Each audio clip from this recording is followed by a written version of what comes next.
बिस्मिल्लाहिर्रहमानिर्रहीम। अस्सलामुअलैकुम व्यूअर्स। तो कैसे हैं आप? सबसे पहले अगर आपने मेरा चैनल सब्सक्राइब नहीं किया तो मेरे चैनल को कर लें सब्सक्राइब और इस घंटी के बटन को लाजमी क्लिक कर दें ताकि मेरी डेली वीडियोस आप तक पहुंचती रहें जब भी मैं अपलोड करूं। इस वीडियो में आज हम बात कर रहे हैं गोरे रंग पर। रंग करना हर एक की ख्वाहिश होती है, इसलिए मैंने एक बहुत ही आसान सा टोटका, बहुत ही आसान DIY होम रेमेडी यहाँ पर अपलोड कर रही हूँ, जिसके लिए आपको चाहिए मिल्क पाउडर, हनी यानी शहद, बादाम का ऑयल यानी आलमंड ऑयल और लेमन जूस। इन चीज़ों को आपने इनकी मिकदार को नोट कर लेना है और सेम ऐसे ही बनाकर यूज़ करना है। उसके लिए आपको चाहिए 1 teaspoon milk powder, 1 teaspoon lemon juice, 1 teaspoon Honey यानी शहद और सिर्फ हाफ टी स्पून बादाम का ऑयल।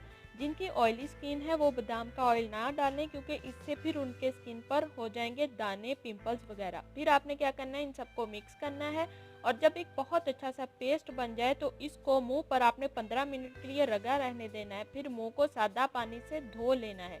इसके मुसलसल इस्तेमाल से डेली आपका रंग इतना गोरा हो जाएगा और चेहरे के तमाम तर दाग धब्बे भी दूर हो जाएंगे। जो पिंपल्स की वजह से घड़े से बन जाते हैं वो भी ठीक हो जाएंगे और आपका रंग इंतहाई गोरा हो जाएगा। लड़के और लड़कियां दोनों इस्तेमाल कर सकते हैं।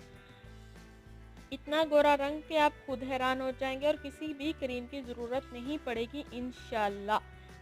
आखिर में बस एक रिक्वेस्ट, अगर मेरी वीडियो अच्छी लगी हो तो लाइक और शेयर कर दीजिए। चैनल को लाजमी please please please please subscribe कर दीजिए और बेल आइकॉन को लाजमी क्लिक कर दें ताकि मैं जब भी वीडियो चलाऊं तो आपके पास लाजमी पहुंच जाए। दुआओं में याद रखिएगा, हमेशा खुश रहें, अपना ख्याल रखें। अल्लाह हाफ़िज़।